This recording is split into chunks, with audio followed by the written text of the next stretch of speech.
여러분 반갑습니다. 윤박사 성경인물을 진행하는 윤행배 목사입니다. 제가 유튜브 강의를 하면서 한 가지 느낀 것은 참 인간이라는 사람은 부족하다라는 걸 생각해 봅니다. 이스라엘 사람들은 하나님의 숫자를 7이라고 합니다. 그럼 인간의 숫자는 얼마겠습니까? 6입니다. 하나가 부족합니다. 하나님은 완전하면 인간은 부족하다는 거죠. 뭔가 모자라는 부분이 있다는 거죠. 저도 강의를 해보다 보면 분명히 이 말을 해야 되는데 하고 생각을 했는데 강의하고 나서 보면 빠뜨린 경우가 있습니다. 제가 지난번에 9번째 재앙 암흑에 대해서 이야기하면서 그 암흑에 통해서 하나님께서 그 애굽 사람들이 섬기는 신을 무력화한다고 하지 않았습니까? 애굽의 주신이 태양신인데 그 암흑을 통해서 그들의 신을 무력화했다는 거죠. 근데 그 신이 태양신 라뿐 아니라 태양의 여신 세케트도 있고 또 호루스 등의 신도 태양과 관계가 있고 하늘의 여신 룻도 이렇게 9번째 지향 암흑과 연관이 있다는 겁니다. 그 제가 이 말을 꼭 하고 오늘 강의를 시작해야 되겠다 생각하고 그렇게 10번째 지향 예고에 대해서 이야기하면서 제가 이렇게 서두에 이 말을 꺼내게 되었습니다. 오늘은 출애굽기 11장에 있는 10번째 재앙에 대한 그 경고에 대해서 이야기하고자 합니다. 우리가 9번째 재앙까지 이제 다 이렇게 바로 왕에 대해서 경고하고 또 심판하지 않았습니까? 이제 마지막 한 가지 남은 재앙을 하나님께서는 모세를 통해서 말씀해 주셨습니다. 이 재앙이면 이제는 바로 왕이 이스라엘 백성들을 다 내보낼 것이다.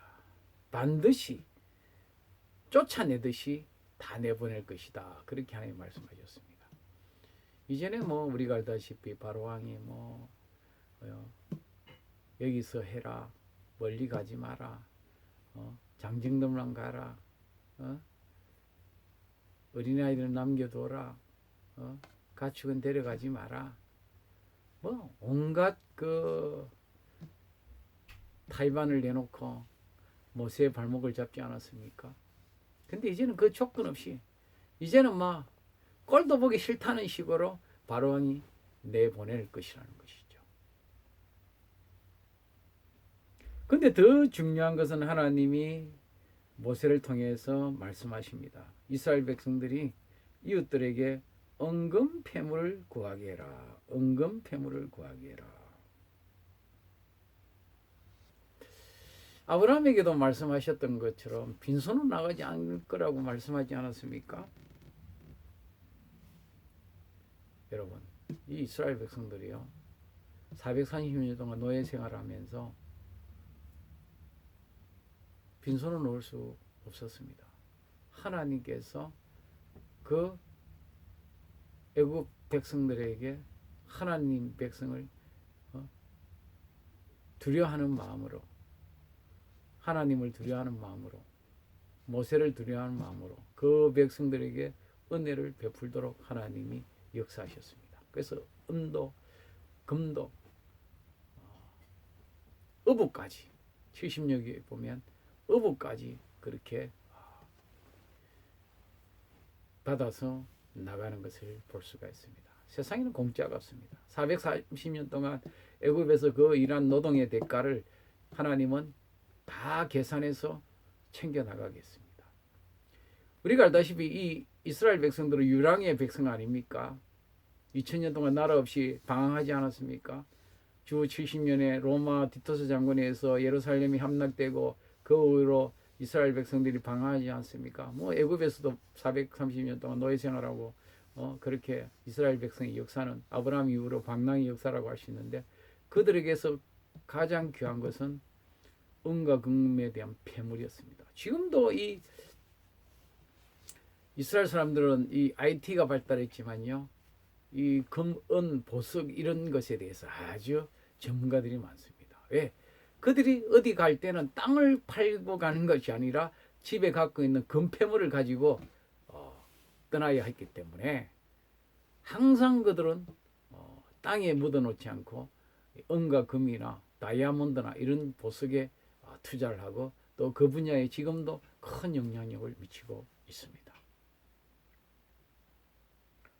하나님께서 애굽 사람들에게 은혜를 베풀게 할 뿐 아니라 모세는 바로의 신앙과 백성들에게 아주 위대하게 보였습니다.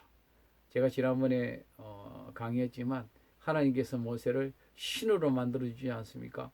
바로 왕과 대적하기 위해서 신을 만들어 주셔서 태양의 신의 아들이라는 바로와 그 대결에서 하나님은 결코 밀리지 않도록 하지 않았습니까?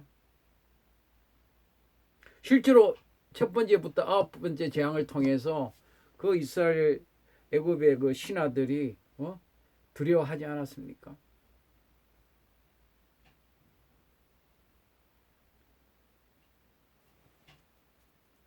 모세가 바로에게 말합니다. 밤중에 하나님께서 직접 애굽에 들어가셔서 애굽을 심판하실 것이다. 첫 번째에서 아홉 번째 재앙은 하나님께서 모세와 아론을 이렇게 보내서 이렇게 재앙을 내렸다면, 열 번째 재앙은 하나님이 직접 애굽에 들어가서 심판하신다는 것이죠. 어떻게 심판합니까? 애굽에 난 첨, 왕에 있는 바로의 장자로부터 맷돌 뒤에 있는 계집종의 장자까지, 또 애굽의 모든 가축에 처음 난 것까지 하나님이 심판하시겠다는 거죠.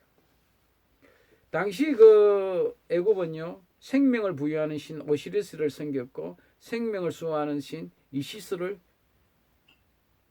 숭배했습니다. 그런데 이 열 번째 재앙을 통해서 오시리스와 이시스, 생명을 주고 생명을 보호하는 그 신들을 하나님은 무력하게 만드셨습니다.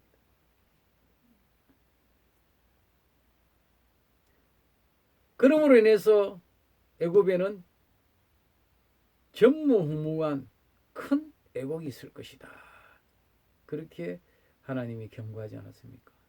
여러분, 이스라엘 백성들이 430년 동안 생활하면서 얼마나 고역으로 고통당했습니까? 바로가 그 이스라엘 백성들의 남아를 그렇게 산파를 통해서 죽이게 하고 나일강에 던지게 해서 얼마나 많은 눈물을 흘리게 했습니까?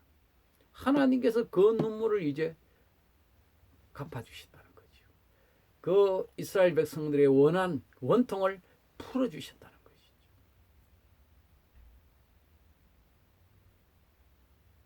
그런데 이스라엘 자손에게는, 사람에게나 짐승에게나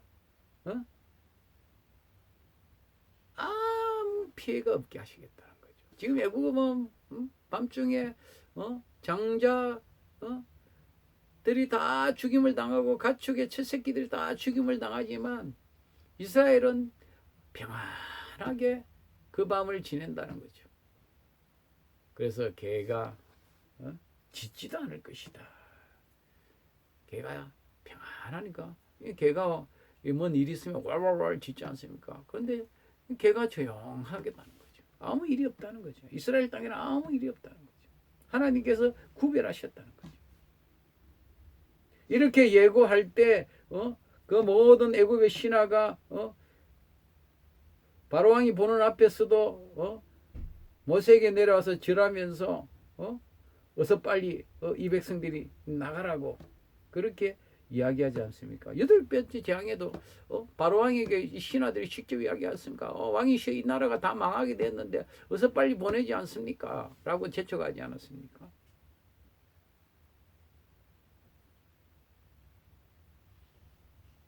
근데도 바로 왕이 어떻게 됩니까?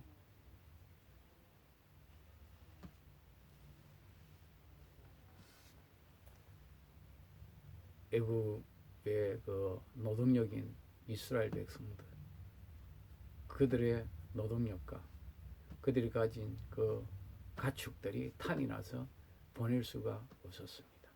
그는 끝까지 계산만 하고 있었습니다. 지금 자기들이 그 일로 인해서 심판받는 것은 생각도 안 하고, 그 일로 인해서 지금까지 그들이 받은 그 피해를 계산해 보면 이스라엘 백성들과 그 가축을 데리고 있는 것보다 더 큰 피해가 났습니다.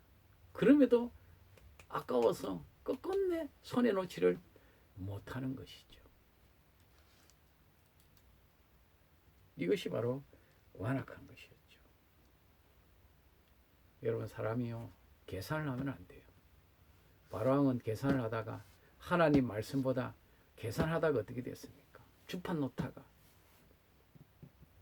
모든 걸 다 잃어버리지 않았습니까? 자기 아들도 잃게 되고요, 가축도 잃게 되고요, 뭐 심지어 뭐 백성들이 준 거지만 은금 패물도 다 이스라엘 백성들이 챙겨가지 않습니까?